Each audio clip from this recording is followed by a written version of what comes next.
Hi guys, James at RampantLionReviews again for you today with another beer review. For this one we are going to head over to America once again, and we're going to try another brewery who I have never had anything from before, so it's always cool to introduce you guys to new American breweries that we won't normally be able to get a hold of here in Europe. And this is yet another beer that I bought from Kiosk over in Copenhagen, which is probably one of my go-to beer shops over here.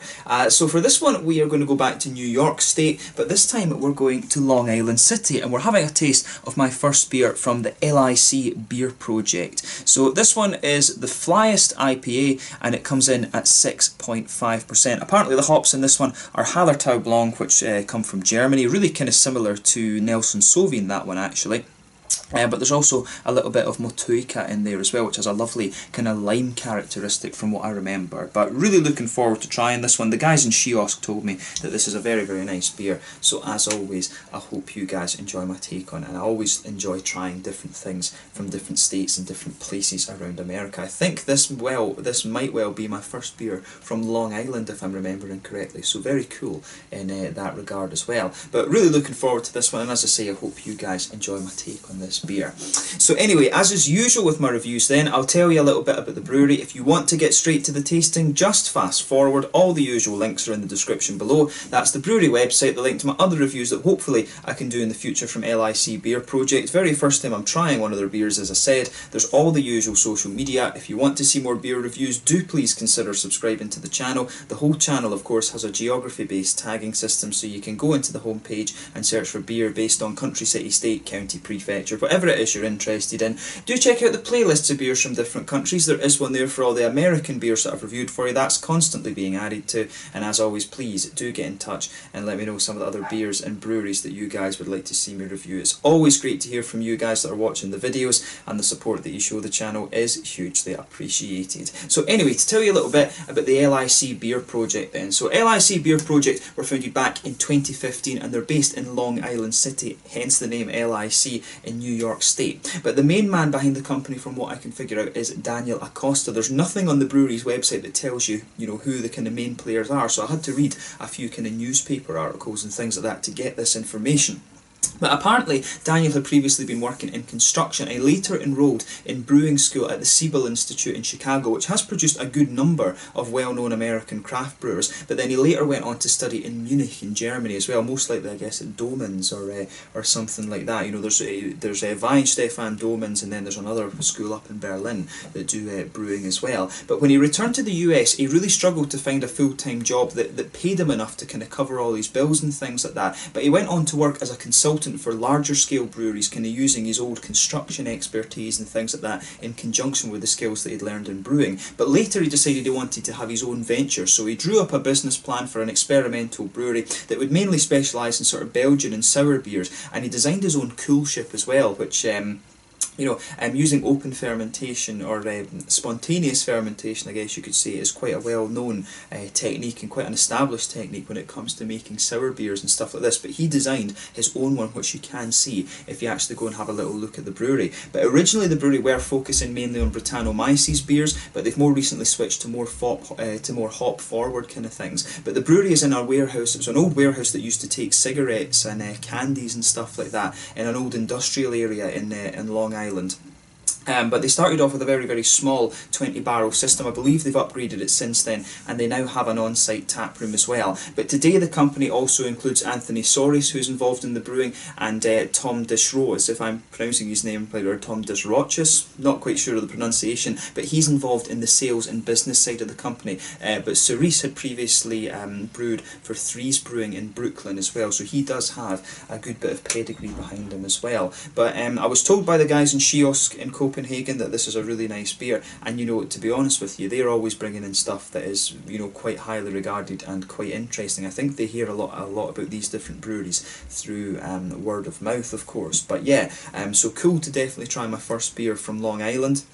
And cool to try yet another one, I guess, from New York State as well. But yeah, they've got a very nice looking tap room. They've got lots of different beers. If you check out their Untappd page, you can see the whole list of them. The Rate Beer page will show you that, of course, as well. And this one, it did seem to be pretty highly rated from what I saw too. So yeah, that's all you really need to know about the LIC Beer Project for the moment. That was all I was really able to find about them, to be honest with you as well. Their website didn't really have very much about the company at all. It just showed you pictures of the tap room and some of the beers and things like that. But if you want to learn a little bit more, I suggest you follow them on Facebook, and you can follow them on Instagram and stuff like that as well, and that'll keep you up to date with all the latest goings on at the brewery. So yeah, let's get on to the actual tasting of the beer itself then. So as I mentioned to you at the start of the video, this one is a 6.5% IPA, and it's hopped with Motueka and Hallertau Blanc. Hallertau Blanc, of course, from Germany. It's got some of these lovely kind of green, white, grapey sort of flavours to it, and Motueka is a New Zealand hop, a Kiwi hop.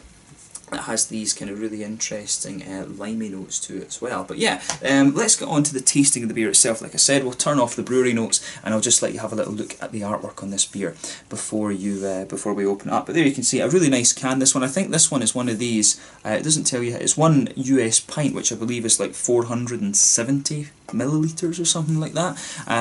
Because yeah, they've got their own weird measuring system over there. But as you can see, nicely presented, this one. I do actually really like the style of artwork on this one. I'm not an art buff by any stretch of the imagination, but you can always appreciate it when you get some nice artwork on the can. And usually if you get a new brewery, it's kind of like, right, which beer has the best artwork if it's all kind of similar styles. But there you can see Flyest Pale Ale. This little T that they've got on that, actually, I'm not sure of the significance of that, but it does actually kind of remind me of the symbol of the Free France, the Free French forces and things that fought in the Second World War. But I believe the one is more like a double kind of cross, if you like. I'm not sure about that. But yeah, nicely presented beer, this one. So without further ado, let's get it out and we will get on with the tasting then. I'm really curious to see how this guy turns out. But we always get some really good IPAs from Kiosk coming in from America.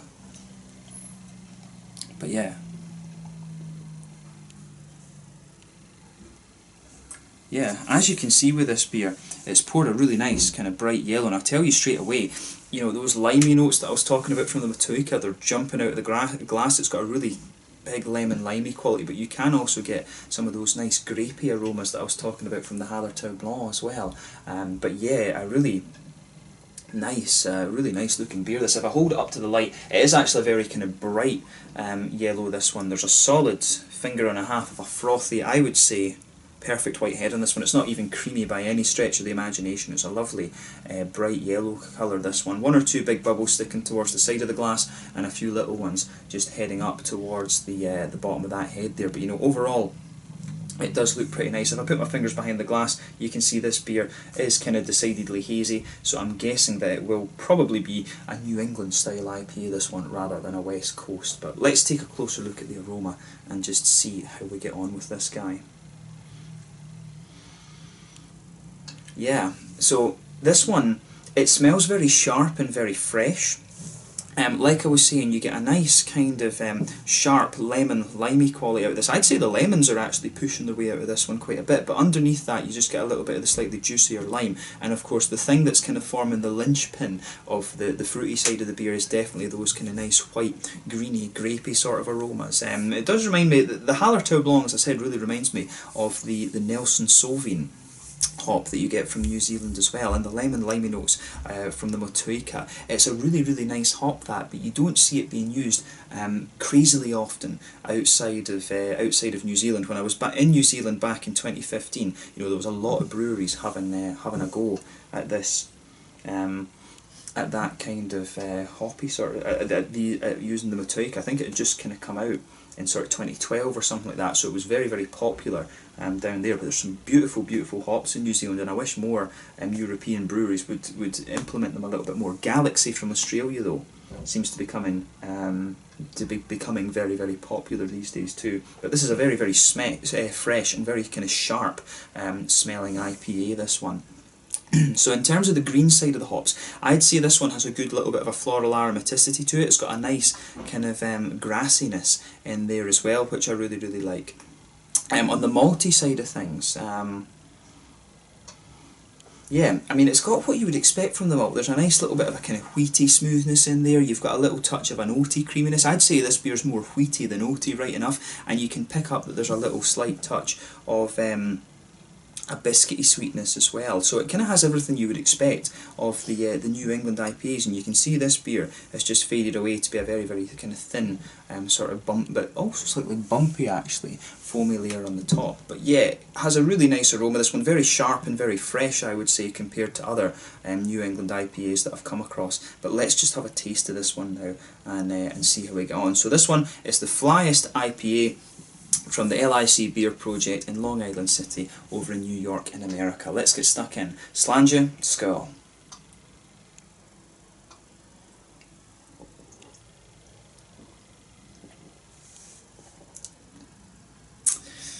Yeah, that's a really pretty nice beer actually. Yeah, it gets a big thumbs up from me, and that's just on one sip. I mean, you can tell straight away with this one. This is really nicely done. And I mean, it's not a surprise, you know, there's good beers kind of all over the state, all over the US now. Chicago has gone on to become one of the most highly regarded craft beer states in America. You know, I was lucky enough to try some of the Pipeworks beers thanks to Jesse, who watches the channel. So you know, I've been watching that kind of scene grow over the last little while, and of course then she also brought in a load of Chicago beers quite recently as well. But this one is again very, very nice. Things are just booming all across the US. There's a huge number of craft breweries over there.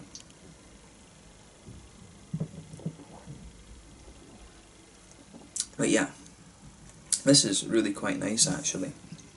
And from the aroma, this is one of these beers where you can kind of tell from the aroma what it's going to be like, but it does it really quite well. So let's focus on the malt base then, first off. So you can feel in the middle of your palate, you just get this nice kind of wheaty quality, that just blankets the middle of your tongue. I'd say the malt base in this one dries out a little bit though. You do get a little bit of an almost, I want to say, slightly spicy note out of this one. Almost like, yes, it's almost like the wheat is just a little touch spicy. The middle of your palate really dries out a little bit in this beer. It's not the creamiest of New England IPAs that you're going to come across. It definitely has that kind of wheat. It might even, I think there might be a little touch of, I think there probably is a bit of pale malt in here. There could even, I don't think there's Pilsner malt, but I think there's another sort of lighter type malt in this base as well. I don't think there's too much in the way of oats and things like that in this beer, but the malt base is a very light one in this compared to other sort of New England style IPAs that I've had before.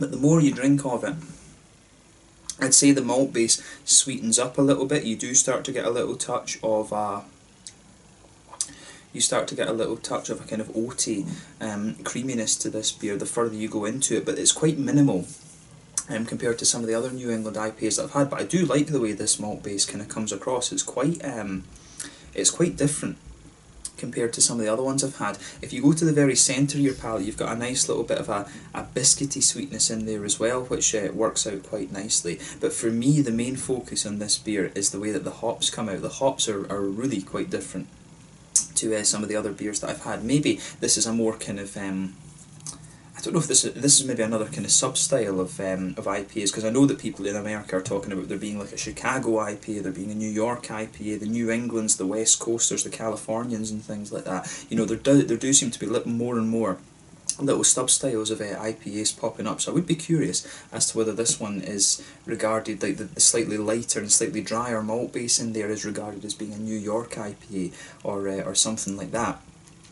Because even in Sweden here we have the West Coast IPA, which is the Gothenburg type IPAs, which are quite interesting. They're very similar to the New England ones, of course. But yeah, with this beer, the malt base does kind of dry up a little bit the further you go into the flavour. But on the hoppy side of things, it's really interesting. In the back corners of the palate, you can pick up, there's a teeny little bit of earthiness there, but as you come further forward on the sides of the tongue, you've got quite a prominent, quite spicy, floral aromatic note to this beer, which is really interesting.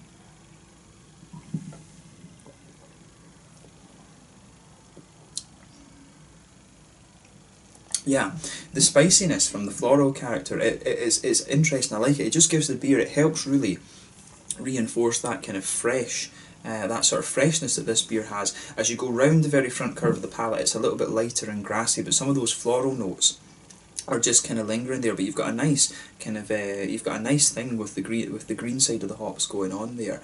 Behind the front curve of the palate, of course, that's where you get that nice oily bubble where the juicy fruity esters start to come out of the beer from the hops. For me, with this one, you've got a nice kind of you've got a nice sort of lemon limey note to this. Again, that's from the Motueka. I'd say the lemons, it does have a bit of that lemony sharpness to it, but you've also got some nice juicy kind of limey notes to this one, just kind of on the back of that. And the further you go into the aftertaste, the more you start to get the kind of green grapey notes out of the beer as well, which is interesting. That the beer, it starts off very sharp and very fresh, but then it just becomes that little bit more kind of juicy the further that you go into the flavour with it. I do like how everything goes together in this beer. It really is just, it's done very, very well, I have to say. It gets a big thumbs up from me, this, and it's quite, you know, having these two hops together, the Motueka and the Hallertau Blanc, it's not one of the more kind of common hop combinations that you find. Most people are using like Simcoe, Galaxy, Citra, things like that, Mosaic as well. You know, there's certain hops that are very, very popular, and these two are a little bit more kind of unusual. So kudos to these guys for trying something just a little bit different. So a big thumbs up. You can hear the dogs are going a bit crazy up the stairs. But yeah, with this one, just a very nice, very fresh and quite sharp IPA this. So if that's your sort of thing, then I think you will really quite enjoy this one. But it's a very, very well crafted beer in my opinion. In terms of the mouthfeel then, I would say this beer is probably mid-bodied. I think it's fair to say it's mid-bodied.